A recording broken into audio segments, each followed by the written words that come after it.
Ito na po tayo sa Wi-Fi repeater. Yung una kong video ay pinakita ko sa inyo kung paano palitan yung power supply niya pag no power gamit ang charger. Yan, ito. Charger ng cellphone.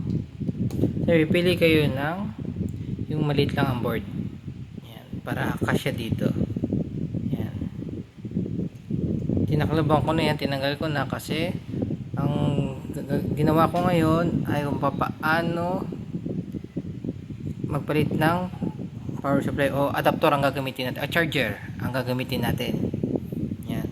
Ang ginawa ko, kumuha ako ng cable yung sa charger, pinutol ko yung dulo. Yan. Pinutol ko yung dulo.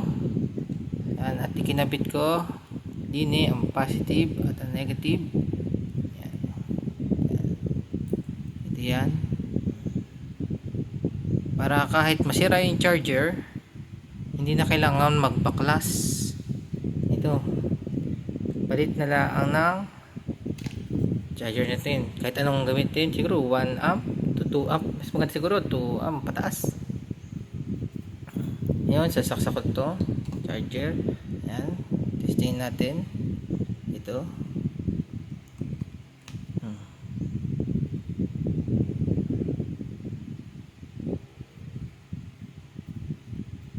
Wala na ilaw. Ayun. Luwag lang ito, luwag. Yan. Inangat ko ng konti.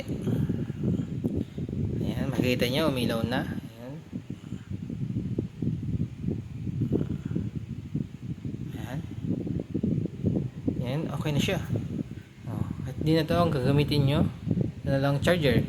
Kahit masira yung charger, palit na lang kayo ng ibang mga na CPU nyo, charger. Kaya huwag nyo itapon yung may hina. Yung mga siraan yung charger. Ito mataas to mataas ang amps nito. Sa Vivo ko to. Yan. Sana nakatulog tong video. Yan siya.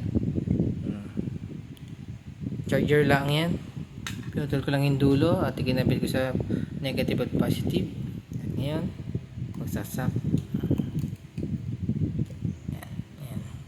Ayan siya.